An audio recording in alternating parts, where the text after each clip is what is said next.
नमस्कार दोस्तों, एक बार फिर स्वागत है आपका एसएस सॉफ्टवेयर सर्विसेज में। मैं शाहरुख आपका दोस्त आज लेकर आए एक नया टॉपिक जिसके अंदर आज हम आपके साथ बात करेंगे इनवॉइस फर्निशिंग फैसिलिटी। आज के सेशन में हम आपको बताएंगे कि आप इसे किस तरीके से फाइल करेंगे, इसका प्रोसेस क्या होगा, इसे किस तरीके से आप बिजी या फिर टैली के सॉफ्टवेयर के थ्रू आप इस रिटर्न को सबमिट कर सकते हैं। तो आज का सेशन आप लोगों के लिए काफी ज्यादा इंपॉर्टेंट होने वाला है। लेकिन वीडियो स्टार्ट करने से पहले हमारी आपसे एक छोटी सी रिक्वेस्ट है, अगर अभी तक आपने हमारे चैनल को सब्सक्राइब नहीं किया है तो कर लें, ताकि जो भी वीडियो हम अपलोड करें उसकी नोटिफिकेशन आपको मिलती रहे। सर, ये IFF रिटर्न होती क्या है? इसके लिए आपको हमारे QRMP स्कीम को वॉच करना है, जिसके अंदर हमने आपको QRMP से रिलेटेड हर एक छोटे छोटे पॉइंट को कवर किया है जो आप लोगों के लिए इंपॉर्टेंट थे। सर, अगर आप लोगों ने QRMP स्कीम को ऑप्ट किया है तो आपको एक रिटर्न भरनी होगी जो ऑप्शनल है, जिसका नाम है invoice furnishing facility. Sir, QRMP scheme को कौन ऑप्ट करते हैं? जिनका लास्ट ईयर का टर्नओवर 5 करोड़ रुपए से कम है, वही लोग QRMP स्कीम को ऑप्ट कर सकते हैं। इसमें मैंने आपको ये बताया था कि आप अपनी GSTR 1 और GSTR 3B को अब मंथली बेस पर ना फाइल करके क्वार्टरली बेस पर करेंगे, लेकिन टैक्स की पेमेंट आपको मंथली करनी होगी। एग्जाम्पल के लिए मैंने आपको बताया था कि आपकी सेल हुई 1,18,000 रुपए टैक्स की, आपकी टोटल परचेज हुई 1,00,000 रुपए टैक्स की, और जो आपका नेट टैक्स बना 18,000 रुपए, आप उसकी पेमेंट कर देंगे नेक्स्ट मंथ ऑफ 20। जैसे जनवरी था तो फरवरी, फरवरी था तो मार्च, मार्च था तो 24 अप्रैल तक। क्लियर? लेकिन सर, प्रॉब्लम क्या है इस रिटर्न के अंदर? रिटर्न के अंदर प्रॉब्लम है, अगर आप अपनी GSTR और 3B मंथली ना भर के क्वार्टरली भरोगे तो आपके जो बिल होंगे वो आपके पोर्टल पर नहीं जाएंगे, और पोर्टल पर नहीं जाएंगे तो आपकी सामने वाली पार्टी को ITC नहीं मिलेगा। सर, एग्जांपल के थ्रू मान लो हमारी एक पार्टी है जिसका नाम है FS सॉफ्टवेयर सर्विसेज।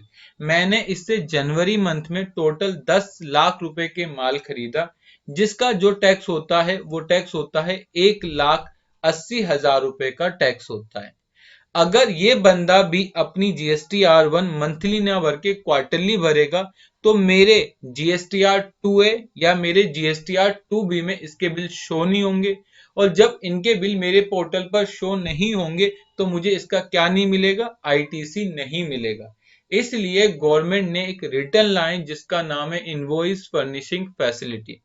इसमें गवर्नमेंट ने कहा है ये ऑप्शनल है, लेकिन आप चाहते हो कि आपकी सामने वाली पार्टी परेशान ना हो, तो आप एक सिंपल रिटर्न भर दो जिसका नाम है IFF रिटर्न। इस रिटर्न में तुम लोग खाली B2B की ट्रांजेक्शन दिखा सकते हो, दैट्स इट। सर, दोबारा रिपीट कर सकते हैं? दोबारा रिपीट करता हूं, अगर आप लोगों ने QR स्कीम ले रखी है और आपकी सामने वाली पार्टी ने भी QRMP स्कीम ले रखी है, आप चाहते हो कि जो भी मैं माल सेल कर रहा हूं वो सब उसके पोर्टल पर दिख जाए, तो आपको एक रिटर्न भरनी होगी जिसका नाम है इनवॉइस फर्निशिंग फैसिलिटी।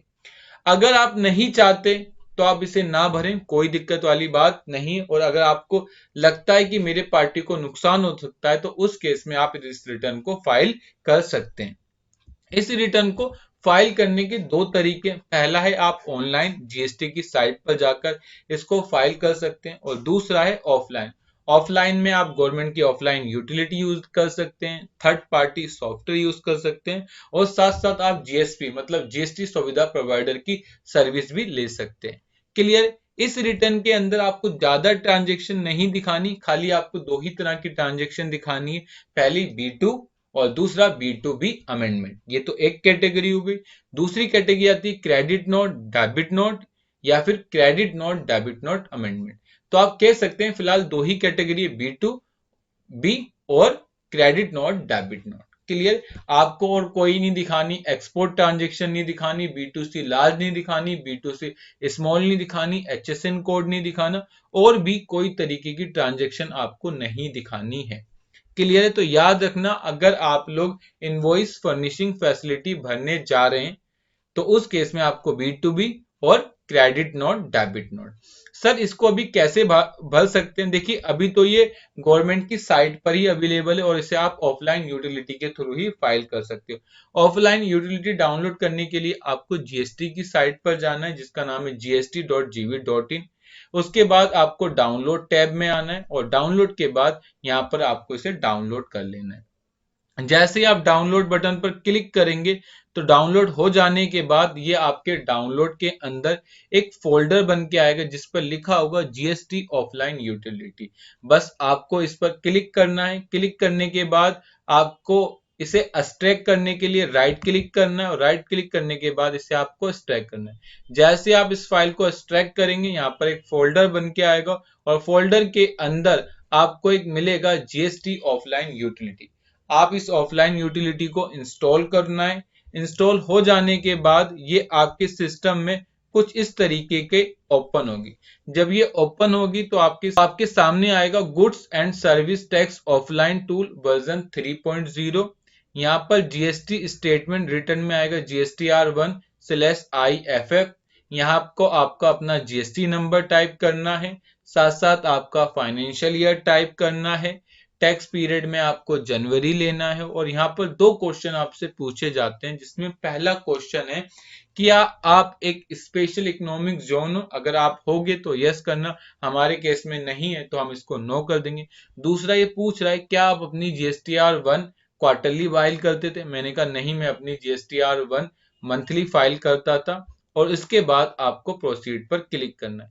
जैसे ही प्रोसीड पर क्लिक करेंगे हमारे पास एक कंफर्मेशन मैसेज आएगा जिसमें हमसे उन्हीं क्वेश्चनों के बारे में एक समरी बन के आएगी जिसमें आप जो अपनी GSTR1 भर रहे हो या अपनी GSTR या फिर IFF भर रहे हो, साथ साथ वो आपका जीएसटी नंबर शो करेगा, आपका फाइनेंशियल ईयर शो करेगा, आपका टैक्स पीरियड शो करेगा। आप स्पेशल इकोनॉमिक जोन नहीं हो तो नो करेगा और उसके बाद आपको इस यस बटन पर क्लिक करना है।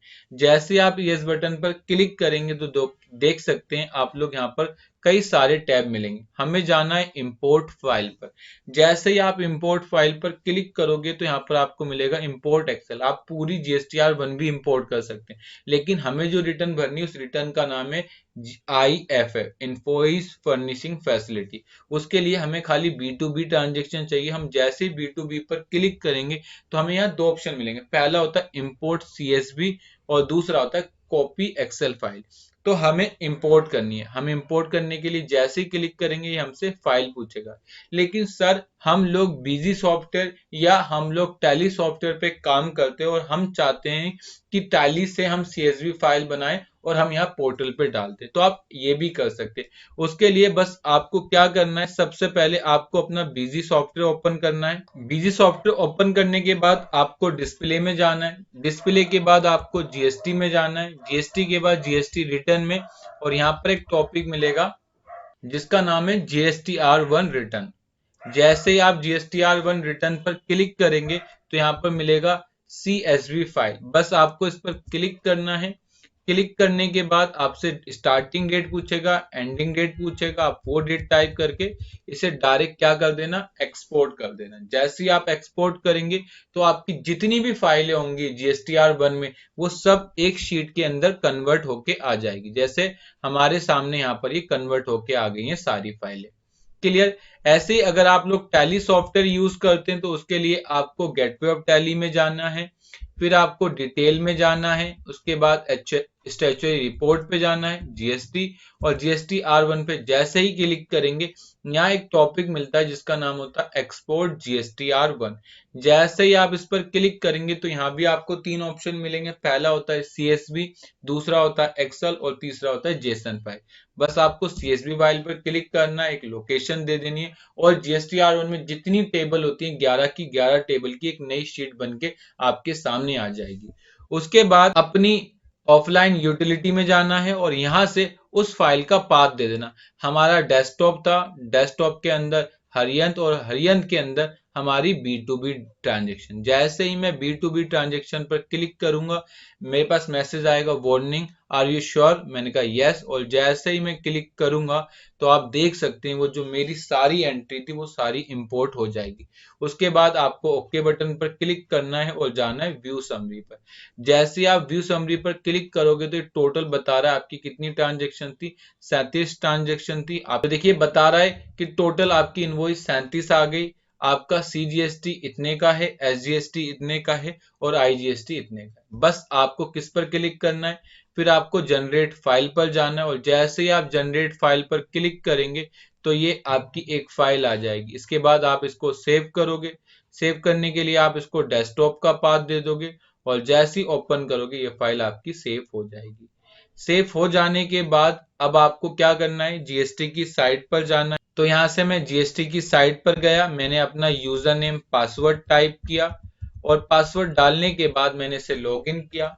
लॉगिन करने के बाद मैंने यहाँ पर रिटर्न डैशबोर्ड पर गया और रिटर्न डैशबोर्ड पे जाने के बाद जो भी मेरा मंथ था मैंने उस मंथ को सिलेक्ट किया और मंथ को सिलेक्ट करने के बाद मैं जाऊंगा प्रिपेयर ऑफलाइन पर। ऑफलाइन पे जाने के बाद मैं यहाँ से चूज फाइल पर जाऊंगा और चूज फाइल के बाद अब मुझे खाली उस फाइल का पाथ देना है। मेरी फाइल कहाँ पर है, डेस्कटॉप। डेस्कटॉप के अंदर रिटर्न और जैसे ही मैं क्लिक करूंगा और ओके करूंगा तो आप देख सकते हैं वो फाइल मेरे सामने आ जाएगी। बस आपको एक बार रिफ्रेश करना है। जैसे ही आप रिफ्रेश करोगे यहाँ पर दिखा रहा है कि कोई भी एरर नहीं। इसके बाद आप जाएं डैशबोर्ड में, फिर जाएं फाइल रिटर्न पे,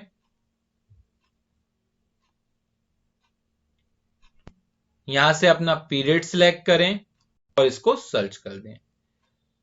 सर्च करने के बाद अब डायरेक्ट क्लिक करें इस पर और क्लिक करने के बाद अब आप देख सकते हैं कि जो मैंने देखिए ये हमारी सारी ट्रांजेक्शन शो हो गई। 37 वाउचर थे, 37 के 37 आ गए और बस अब एक बार हमें क्रॉस अमाउंट मैच करना है। क्रॉस अमाउंट मैच करने के लिए हम यहाँ से अपने बीजी को ओपन कर लेते हैं। देख सकते हैं हमारा यहाँ पर 37 वाउचर है और टोटल सेल है 12,90,082 रुपए की। ये हमारे टोटल अमाउंट मैच हो गया। ये मैच हो जाने के बाद अब हमें बस डायरेक्ट नीचे बटन पर क्लिक करना है, एक्नॉलेजमेंट पे, और सबमिट कर देना है। जैसे ही हम सबमिट करेंगे इसके बाद हमें थोड़ा सा वेट करना है और वेट करने के बाद अपनी रिटर्न को फाइल कर देंगे। ठीक है, अब हम फाइल रिटर्न पे जाएंगे। फाइल रिटर्न पे क्लिक करने के बाद देखिए अब हमारे पास एक टैब आएगा जिसमें लिखा होगा रिटर्न फाइलिंग फॉर GST-IFF। बस अब हमें इस बटन पर क्लिक करना है और क्लिक करने के बाद अब हमें यहाँ पर सिलेक्ट करना है। मैंने यहाँ पर मयंक जैन सिलेक्ट किया और डायरेक्ट EVC पर क्लिक कर दिया। EVC का मतलब होता है इलेक्ट्रॉनिक वेरिफिकेशन कोड। अब बस यहाँ पर मुझे अपना OTP टाइप करना, OTP टाइप करूंगा तो आप देख सकते हैं कि हमारी invoice furnishing facility return file हो जाएगी। देखिए हम यहाँ पर अपना OTP टाइप कर देंगे और ये हमने OTP टाइप किया। जैसे हम OTP टाइप करेंगे तो देखिए यहाँ पर एक मैसेज आएगा जिसमें ये हमें बता रहा है कि हमारी रिटर्न फाइल हो गई। फाइल हो जाने के बाद बस आपको डैशबोर्ड पे जाना है और डैशबोर्ड पे जाने के बाद अपना मंथ सिलेक्ट करना है। मैंने यहाँ से फाइल रिटर्न पे गया, इसके बाद अपना मंथ सिलेक्ट किया और सर्च किया। जैसे ही मैं सर्च बटन पर क्लिक करूंगा तो आप देख सकते हैं अब हमारा जो रिटर्न का स्टेटस आ रहा है वो फाइल आ रहा है। तो आप इस तरीके से अपनी इनवॉइस फर्निशिंग फैसिलिटी की रिटर्न फाइल कर सकते हैं। ये आज का सेशन था जिस सेशन के अंदर हमने आपको इनवॉइस फर्निशिंग फैसिलिटी के बारे में बताया कि आप किस तरीके से इसकी रिटर्न भर सकते हो। तो आई होप ये वीडियो आपको अच्छी लगी हो। अगर वीडियो अच्छी लगी तो आप हमारे चैनल को सब्सक्राइब करें। Thank you for watching video.